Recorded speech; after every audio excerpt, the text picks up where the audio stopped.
आखिर क्यों नहीं होती इंद्रदेव की पूजा, और इंद्रदेव को क्यों मिला 100 योनियों का श्राप। एक श्राप और मानसिक धर्म शुरू। स्त्रियों को, महिलाओं को होने वाले मानसिक धर्म, उन्हें मानसिक धर्म क्यों होता है, इस पर एक पौराणिक कथा है।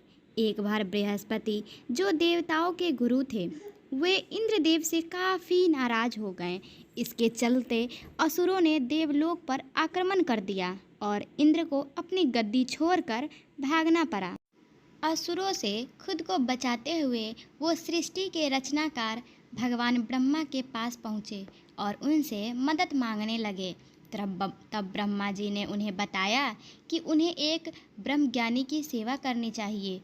यदि वह प्रसन्न हो जाए तभी उन्हें उनकी गद्दी वापस प्राप्त होगी।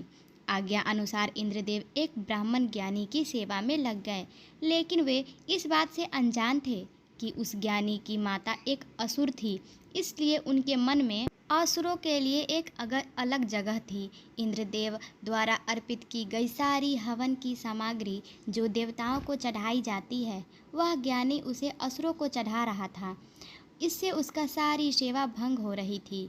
जब इंद्रदेव को सब पता लगा तो वे बेहद क्रोधित हो गए और उन्होंने उस ब्रह्मज्ञानी की हत्या कर डाली। एक गुरु की हत्या करना घोर पाप था, जिस कारण उन पर ब्रह्म हत्या का पाप आ गया। ये पाप एक भयानक राक्षस के रूप में इंद्रदेव का पीछा करने लगा। किसी तरह इंद्रदेव ने खुद को एक फूल के अंदर छुपाया और 1,00,000 साल तक भगवान विष्णु की तपस्या की। तपस्या से प्रसन्न होकर भगवान विष्णु ने इंद्रदेव को बचा लिया, लेकिन उनके ऊपर लगे पाप की मुक्ति के लिए एक सुझाव दिया, जिसके लिए इंद्रदेव को पैर, जल, भूमि और स्त्री को अपने पाप का थोड़ा थोड़ा अंश देना था। इंद्रदेव के आग्रह पर सब राजी तो हो गए, लेकिन उन्होंने बदले में इंद्रदेव से एक वरदान देने को कहा। सबसे पहले पैर ने उस पाप का 1/4 हिस्सा ले लिया, जिसके बदले इंद्रदेव ने उसे एक वरदान दिया। वरदान के अनुसार पैर चाहे तो स्वयं ही अपने आप को जीवित कर सकता है।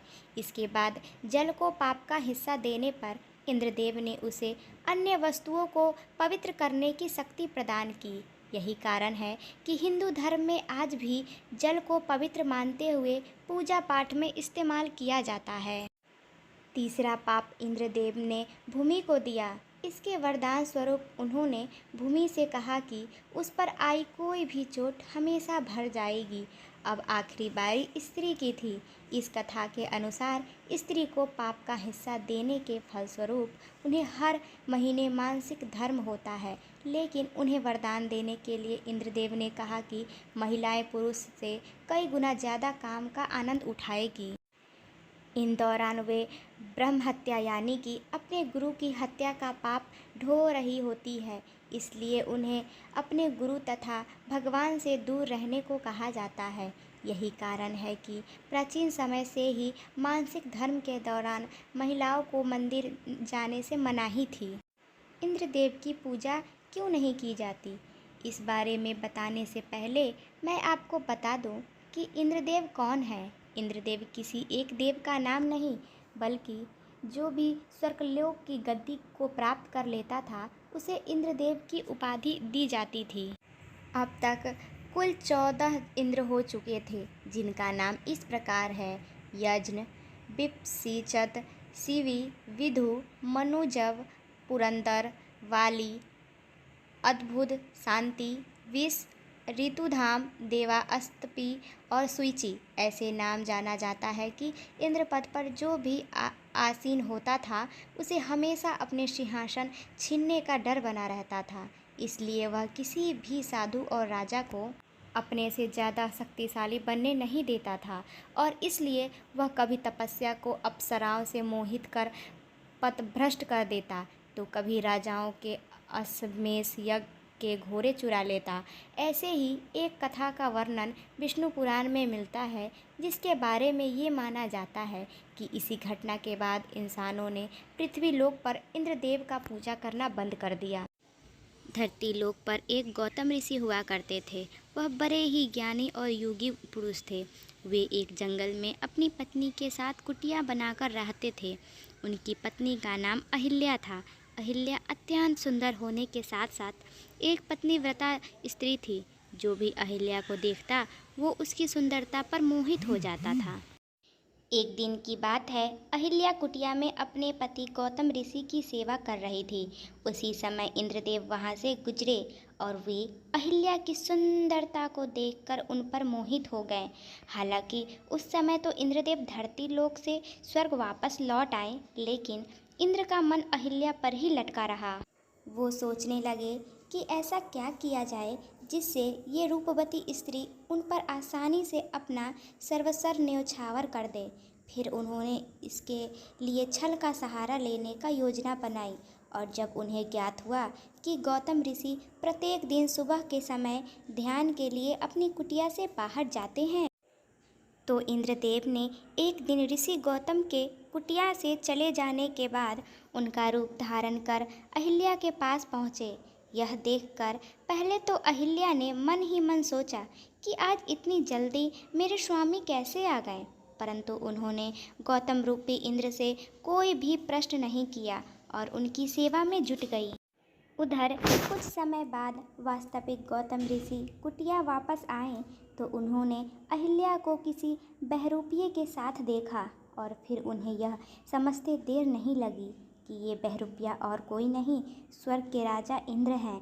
ये देखकर वो बहुत क्रोधित हो गए।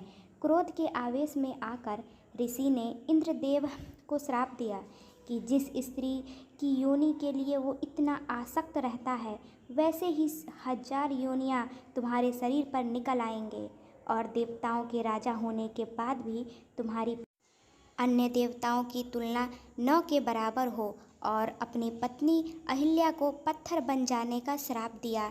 ऐसा सुनते ही इंद्र ने अपने वास्तविक रूप में आ गए और ऋषि के पैर पकड़कर और गिड़गिड़ाने लगे। यह देख गौतम ऋषि को उन पर दया आ गई और उन्होंने इंद्र के शरीर पर उभर आई योनियों को आँखों में परिवर्तित कर दिया। जबकि देवी अहिल्या के द्वारा बार बार क्षमा याचना करने और यह कहने पर कि इसमें मेरी कोई दोष नहीं, पर गौतम ऋषि ने कहा कि तुम शिला बनकर यहाँ निवास करोगी। त्रेता युग में जब भगवान विष्णु राम के रूप में अवतार लेंगे, तब उनके चरण के स्पर्श मात्र से तुम्हारा उद्धार होगा। और ऐसा माना जाता है कि तभी से इंसानों ने इंद्रदेव की पूजा करना छोड़ दिया। दूसरी कथा के अनुसार भगवान कृष्ण के अवतार लेने से पहले वज्र में इंद्रोत्सव बड़े ही धूमधाम से मनाया जाता था, परंतु जब श्री कृष्ण बड़े हुए तो उन्होंने देखा कि ब्रिजवासी बड़े ही धूमधाम से इंद्र की पूजा कर रहे हैं। तब उन्होंने ब्रिजवासी से कहा कि तुम लोगों को किसी ऐसी व्यक्ति की पूजा नहीं करनी चाहिए जो न ईश्वर हो और न हो ईश्वर तुल्य हो। इसके बदले तुम लोग गाय की पूजा क्यों नहीं करते, जिससे हम सभी का जीवन चलता है। जिसके अलावा श्री कृष्ण ने ब्रिजवासियों को गोवर्धन पर्वत की पूजा करने के लिए कहा। यह सुनकर पहले तो ब्रिजवासी ने कहा कि अगर हमें देवराज इंद्र की पूजा करना छोड़ दिया तो वो क्रोधित हो जाएंगे और फिर हमें हमारे यहाँ वर्षा भी नहीं होगी।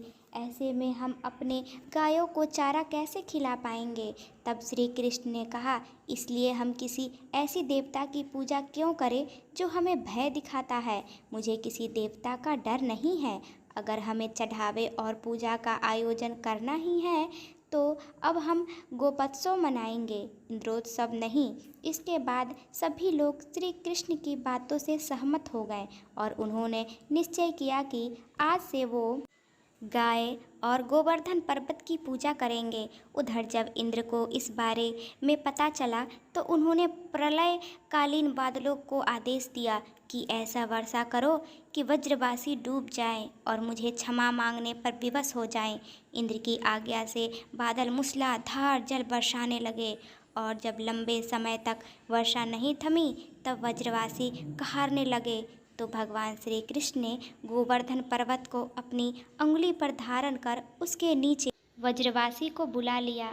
गोवर्धन पर्वत के नीचे आने पर व्रजवासियों पर वर्षा और गर्जन का कोई असर नहीं हो रहा था। इससे इंद्र का अभिशाप चूर हो गया।